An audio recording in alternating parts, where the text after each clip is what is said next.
জামাতে ইসলামের থেকে রাস্তাটা সুন্দর করে দিয়েছে, আমরা চলতে ফিরতে খুবই সুবিধা হয়েছে আলহামদুলিল্লাহ। অনেক দুর্যোগ মানুষের কপালে, অন তো দেশে সরকার নাই গা, অন দেখা গেছে কেউ এটার উদ্যোগও নেয় না। এখন যেহেতু বাংলাদেশ জামাত ইসলাম উদ্যোগ নিচ্ছে, এটা ভালো উদ্যোগ, আমি মনে করি এটাই ভালো। একমাত্র জামাত ইসলামী তাদের চক্ষু বাড়ছে, মানুষ অ্যাক্সিডেন্ট করে দুঃখ পায়, এখানে আঘাত পাইতেছে, বুড়া বুদ্ধি মনে কষ্ট করে, এই কষ্টটা তাদের চক্ষু বাড়ছে এবং তাদের এই সমাজের জন্য যে সমাজ জামাত ইসলামী লোকজন যে পরিশ্রম করতেছে, চেয়ারম্যান মেম্বার যারা তারা স্থানীয় পরিষদের সদস্য তারাই করবে, কিন্তু তাদের চক্ষু তো আজ পর্যন্ত এই সমস্যাটা বাসে নাই।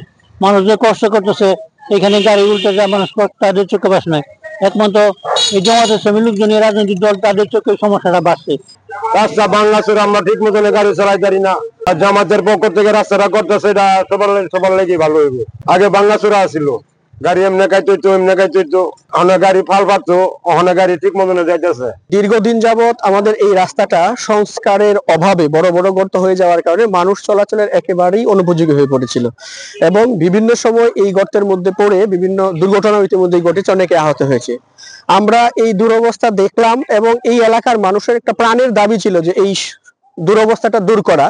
সেই জায়গা থেকে আমরা বাংলাদেশ জামাত ইসলামী জাঙ্গাল ইউনিয়ন শাখার পক্ষ থেকে মানুষের আহ্বানে সাড়া দিয়ে আমরা এই ক্ষতিগ্রস্ত রাস্তাটা সংস্কারের উদ্যোগ নিয়ে, যাতে মানুষ সুন্দরভাবে চলাচল করতে পারে, দুর্ঘটনা থেকে মুক্ত হয়ে যেন ঝুঁকি মুক্ত চলাচল করতে পারে, এই জন্যই মূলত আমাদের এই উদ্যোগটা নেওয়া। বাংলাদেশ জামাত ইসলামীর পক্ষ থেকে অন্যান্য রাজনৈতিক বন্ধুবর যারা রয়েছেন, আমাদের অন্য রাজনৈতিক দল যারা রয়েছেন, ভাইদের প্রতি আমাদের আবেদন থাকবে, আসুন আমরা পরস্পর প্রতিহিংসা নয়, বরং কল্যাণকর কাজে প্রতিযোগিতা করি, মানুষের কল্যাণে নিজেরা আমাদের জায়গায় থেকে যার যতটুকু সামর্থ্য আছে, যোগ্যতা আছে, ততটুকু নিয়ে পাশে দাঁড়ায়।